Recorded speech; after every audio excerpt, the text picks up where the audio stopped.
The rain was relentless. It wasn't just a drizzle or a passing storm. It was one of those deep, moaning downpours that flooded streets, bent trees, and blurred everything beyond a few feet. Wind howled like something out of a nightmare, slamming the occasional branch against windows and sending trash cans tumbling down the sidewalk. Water cascaded down gutters like rivers. The sky pulsed with lightning every few seconds, followed closely by sharp, bone-rattling cracks of thunder. Michael gripped the steering wheel tighter as his old pickup truck trudged along the nearly empty road. Wipers slapped furiously, trying to clear a view through the windshield that refused to stay visible.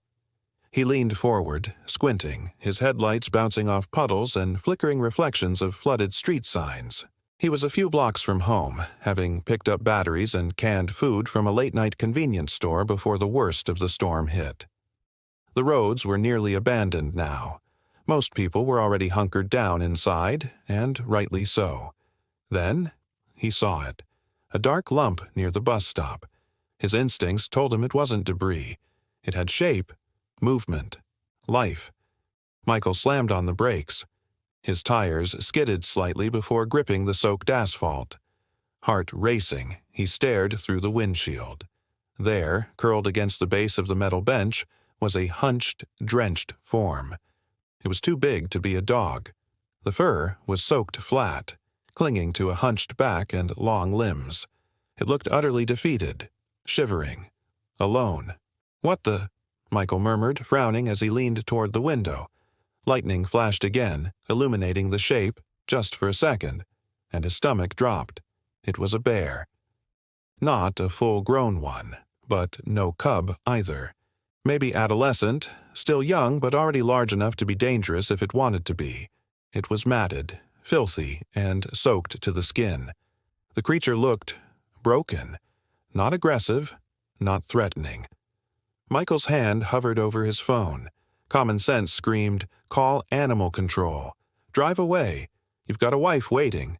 Don't be stupid." Just then, a car passed in the opposite lane.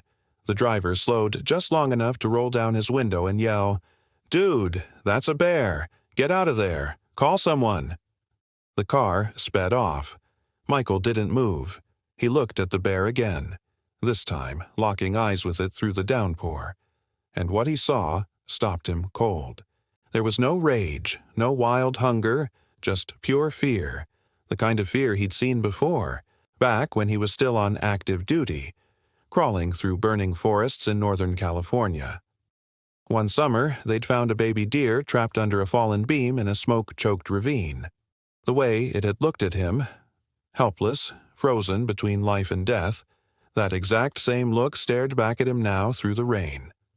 Michael put the truck in park. He grabbed the umbrella from the passenger seat and stepped out into the chaos. Wind nearly tore the door from his hand. The moment he was outside, the cold hit him like a slap. Water soaked him in seconds, but he walked forward slowly, carefully, voice low. "It's okay, buddy," he said softly. "Not gonna hurt you." Each step closer revealed more detail. The bear was limping, favoring its front left paw. It looked starved, ribs slightly visible even through thick fur, mud caked around its belly and legs. Its ears twitched at the sound of his voice, but it didn't run. It watched him. Michael knelt a few feet away, shielding them both slightly with the umbrella. He held out a hand. Not close enough to touch, just enough to show he wasn't a threat. The bear did something completely unexpected. It took a step toward him. Its movements were cautious, pained, like every motion hurt. It didn't growl. It didn't puff its chest. It didn't even sniff aggressively.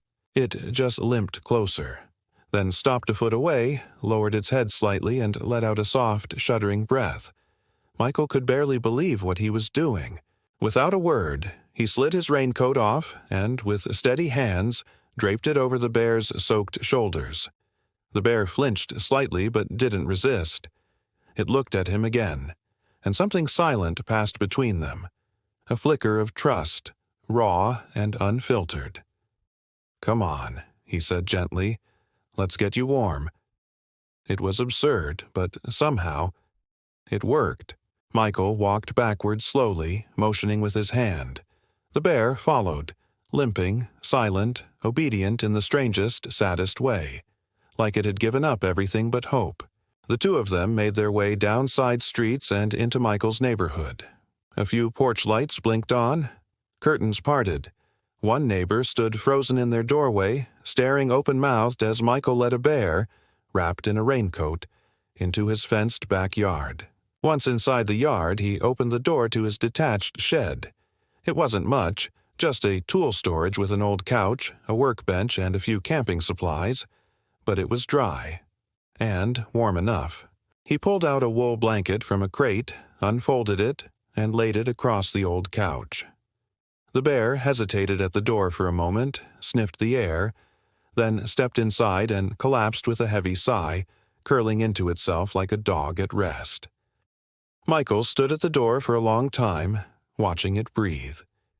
He couldn't believe what had just happened. The storm still raged outside, but in that shed there was only silence, and something that felt right. Then a creak behind him. He turned.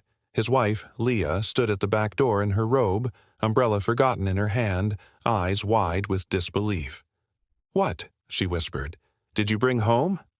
And with that, the night began to change everything. The sun rose the next morning behind thick, lingering clouds, casting a gray light over the soaked earth. The storm had passed, but the world outside still dripped and sighed, saturated and tired. Inside the kitchen, Leah stood barefoot, arms crossed, staring through the window at the shed at the edge of the backyard. "I can't believe this," she muttered.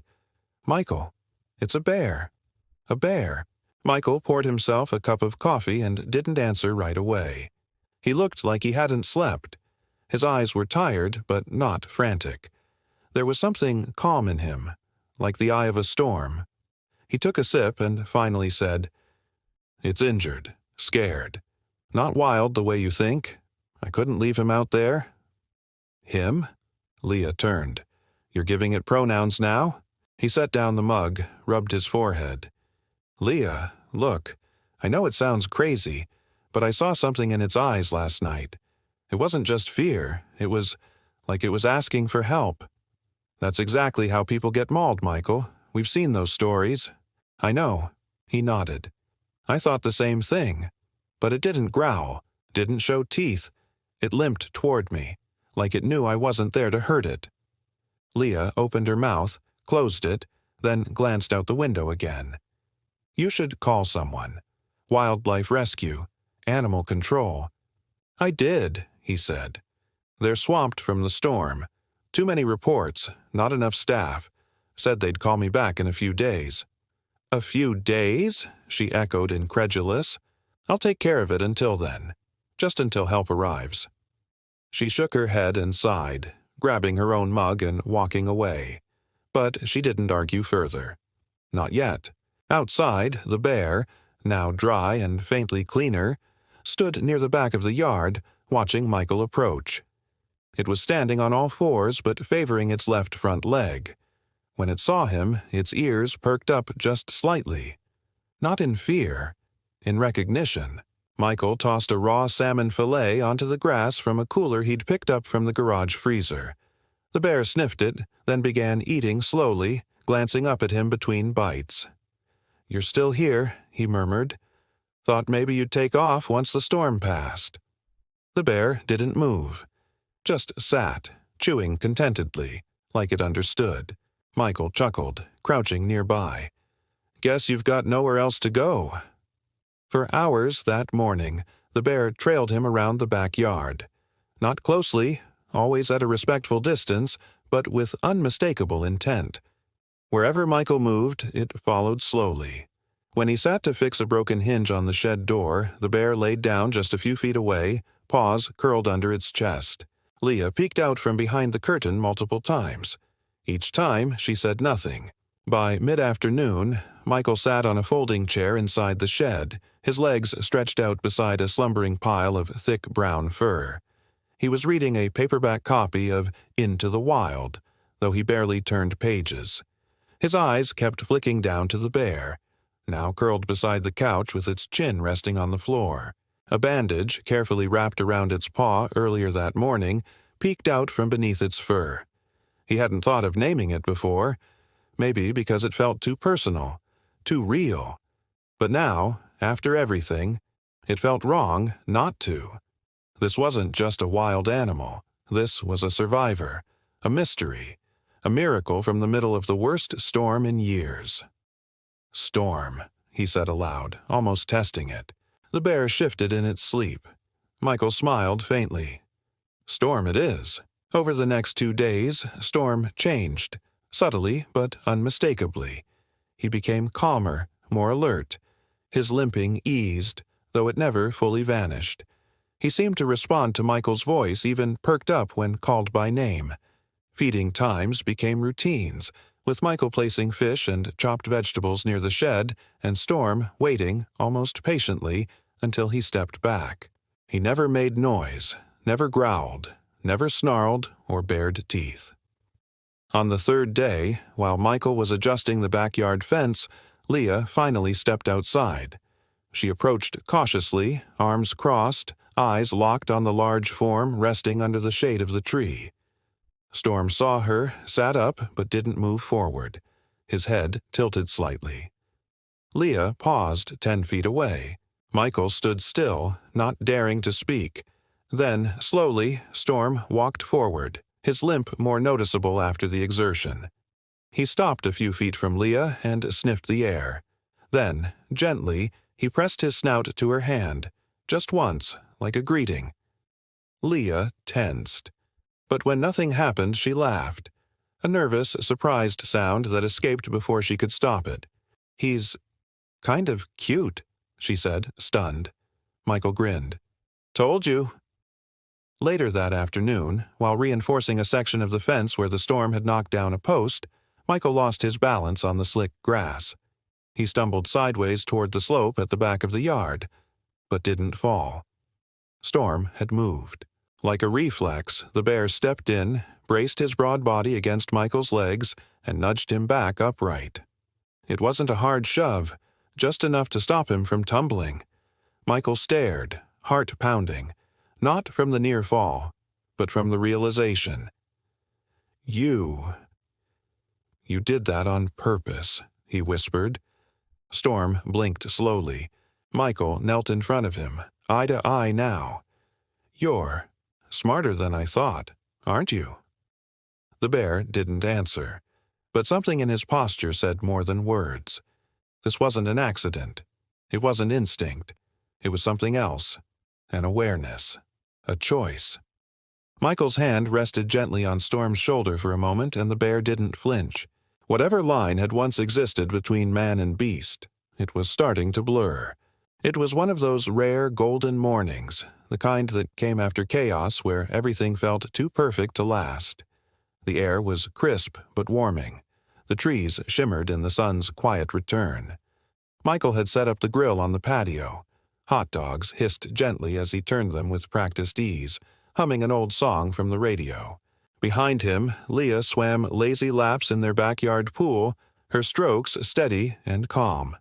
Every morning since Storm had settled in, she'd resumed her routine, a ritual of peace and normalcy. Storm stood on the shaded edge of the yard near the shed. He wasn't lounging like usual. He paced slowly, his paws pressing into the grass with quiet urgency. His chest rose and fell quicker than normal. His eyes flicked constantly. From Leah in the pool to Michael by the grill, then back again. Michael noticed. Spatula paused mid-turn. "What's up, buddy?" he asked, looking over. "You all right?" Storm exhaled sharply through his nose. His shoulders twitched. He took a step forward, then back again. Michael frowned, but chalked it up to impatience. "You'll get some hot dogs, too," he chuckled. "Relax." But Storm wasn't looking at the grill. The scream tore through the backyard like a thunderclap. Michael dropped the tongs. Leah was halfway across the pool, her body twisting unnaturally, arms flailing beneath the surface. A panicked gurgle broke the air before she disappeared under the water. "Leah!" Michael bolted. But as he rounded the patio edge, his foot hit a slick patch of wet tile. His legs shot out from under him, and he crashed to the ground with a bone-jarring thud. His breath whooshed out of his lungs. Dazed, he tried to rise, but the edge of the pool felt miles away. Time slowed. Then a sound, shattering wood and tearing mesh. Storm burst through the screen door of the porch in a blur of motion. His body surged forward, paws pounding the ground. Michael could barely sit up before the bear launched himself across the lawn in 3 massive strides and dove into the pool with a deafening splash. Water exploded upward. Ripples slammed against the edges. Storm's head surfaced immediately. He paddled forward with powerful, practiced strokes. Leah's body floated limply just beneath the surface, arms drifting like ribbons. Storm reached her in seconds. With an eerie precision that defied instinct, he tilted his massive head and gently took hold of Leah's shoulder. Not with claws, not with panic, but with a grip that somehow knew its own strength. He turned, dragging her toward the pool steps. Michael scrambled to his feet, adrenaline overriding pain. He stumbled to the water's edge just as Storm nudged Leah to the shallows. She coughed violently, gasped, then choked again. Alive. "Oh my God! Leah!" Michael knelt and pulled her fully out of the pool, cradling her soaked, shaking form. She clung to him, breath ragged. I couldn't move. My leg cramped. I thought—" "I know," he whispered, holding her close. "You're safe now. You're okay." They both looked up. Storm stood at the edge of the water, dripping and still. His fur clung tightly to his frame, his chest heaving with exertion. He looked between them, blinking slowly, water trickling down his face. Neither of them moved. Then Leah, without thinking, without hesitation, reached out. She wrapped both arms around Storm's thick neck and pressed her face into his wet fur. "He saved me," she whispered. Michael watched in stunned silence, his hands trembling. The next moments were a blur of towels, breathless laughter, and quiet disbelief. Michael helped Leah to a lounge chair, wrapped her in a blanket, and offered her a hot drink she barely touched. Storm lay nearby in the shade, calmly licking water from his paw as if nothing extraordinary had happened. They sat there, staring at him. "I've never seen an animal move like that," Michael finally said. "He just knew." Leah nodded, a hand over her mouth. "He didn't panic. He didn't hurt me. He knew exactly what to do." Neither of them spoke for a while. 20 minutes later, the sound of footsteps on gravel turned their heads. It was their neighbor, Julia, from 2 houses down. Her phone was in her hand, face pale with shock. "I just saw," she stammered, "the footage from our security cam. Did that bear just save Leah from the pool?" Michael opened his mouth, closed it, nodded slowly. Julia looked from them to Storm, then back. I thought he was dangerous. Everyone did. But he just dove in like he'd done it 100 times. I didn't even think bears could swim that well," Leah said softly. "They can," Michael said. "But this wasn't instinct. This was something else." Word spread fast. By late afternoon, the clip from Julia's camera had made it to social media. The footage was grainy but clear. Storm crashing through the screen, leaping into the pool, dragging Leah to safety with almost supernatural care. By 6 p.m., there were 2 local news vans parked across the street. By 7 p.m., a wildlife officer knocked on their door. His uniform was crisp, his badge clean, but his face was tired. Michael let him in reluctantly. The man glanced at Storm, who sat calmly near the kitchen island, still drying off. "I saw the footage," the officer said. "Everyone did. First of all, your wife's okay?" "She is," Michael said. "Thanks to him." The officer nodded. "It's incredible, truly. But I have to be clear. He's still a wild bear. Hero or not, we're obligated to assess the risk. The department is under pressure to relocate or monitor him, for public safety." "He hasn't hurt anyone," Michael said. "You saw what he did." "I did, and I believe you. But once something like this goes viral, He sighed, then added gently, "He might be a hero, but he's still a bear." Storm looked up at them both with a calm, unreadable expression. Michael didn't move. Leah stepped beside him. "We're not letting him go." The officer nodded slowly, his eyes serious. "Then we'll need to work out something. Soon." Storm's fate now teetered on a knife's edge, but none of them could deny what had happened that day. The soaked cub Michael once saved had returned the favor in the most unthinkable, unforgettable way. By sunrise the next morning, the footage had made national headlines. "Hero Bear Saves. Woman from Drowning in Suburban Pool," blared across televisions and phone screens. News anchors spoke with a mix of awe and confusion. Commentators debated wildlife behavior. But one thing was clear. Storm had done something no one expected.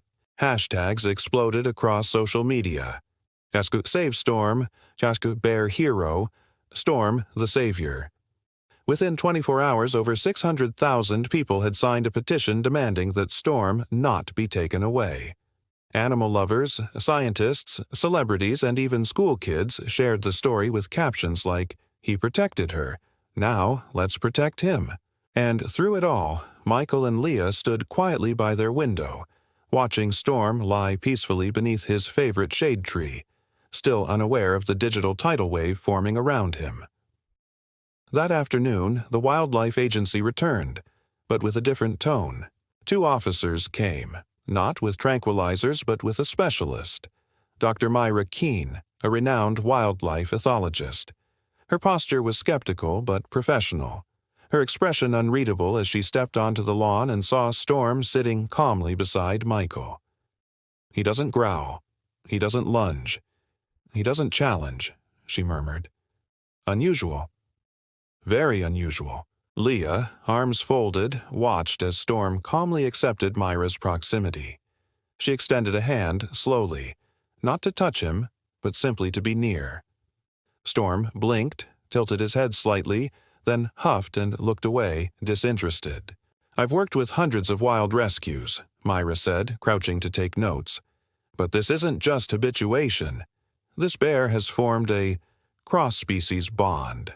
You can see it in the behavior, the way he orients to their voices, his stress response, or lack thereof.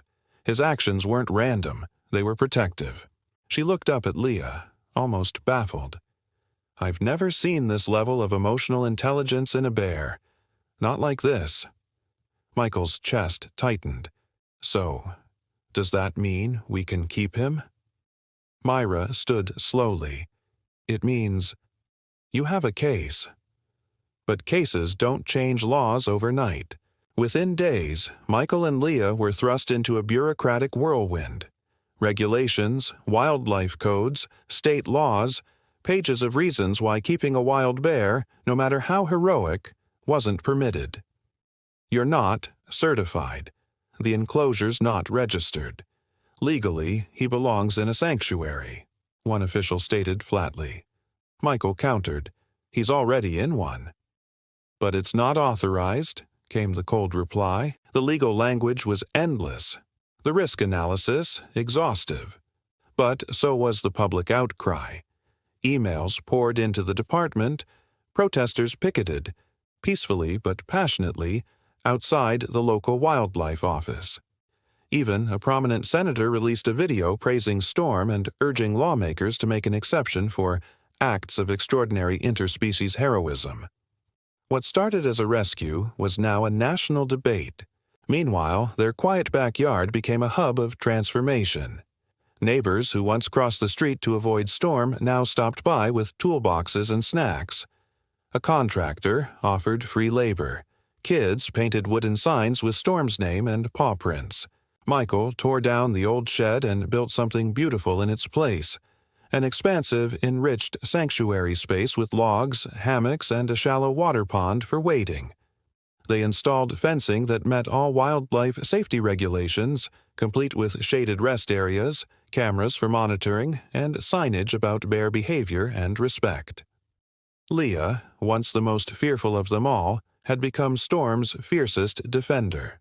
"I was afraid of him," she admitted in a video interview. Now, I can't imagine this place without him. She started a blog, Storm and Us, documenting daily life with the bear, from feeding routines to playtime. The posts were emotional, funny, and honest. One video of Storm supervising while Michael gardened hit 3 million views in a day. The final decision came 3 weeks later. Storm would undergo a formal behavioral assessment by a board of state wildlife specialists.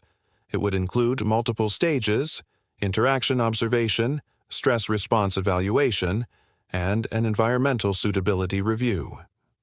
Leah paced the night before, wringing her hands. What if he doesn't pass? What if they take him away? Michael placed a hand on her shoulder. He'll show them who he is, just like he showed us. And he did. Storm passed with flying colors.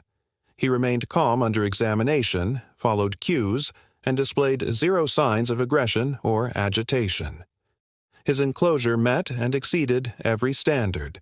His bond with Michael and Leah was noted as extraordinarily unique in the final report. A week later, they received the letter. Permanent sanctuary status granted under Special Human-Wildlife Coexistence Permit. Tears ran down Leah's face before she finished reading. Storm ambled over and rested his massive head gently on her lap. He was home. Officially. Forever. Epilogue sequence begins. Summer came, and the neighborhood slowly returned to its usual rhythm. Only now, with an unusual resident everyone had grown to love. Storm lounged peacefully by the pool, his eyes half-lidded as dragonflies flitted overhead. A misting fan kept his enclosure cool, and Leah often left frozen treats, blueberries and fish, hidden in puzzles for him to solve. Every weekend, neighborhood kids sat outside the fence, reading books aloud. Storm listened calmly, often lying with his paws tucked beneath him like a giant, furry statue. Parents watched from lawn chairs, sipping iced tea, marveling at how normal it all felt now. Michael would often join them, chuckling at the children's dramatic story voices. Leah, her laptop in hand, updated the blog with photos and anecdotes. Once a week, Storm was visited by a licensed vet and behaviorist. Once a month, a wildlife officer came to check conditions. Each time, they left impressed.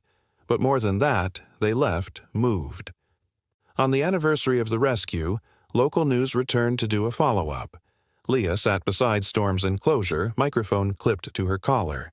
When asked what she would tell others about the bear that once terrified her, she didn't hesitate. "He was lost in the storm," she said softly, smiling toward him. "But he saved us more than we ever saved him." Michael took her hand. Storm blinked slowly at them both, his massive frame rising and falling with every calm breath. And for the first time in a long time, the world felt like it had gotten something right.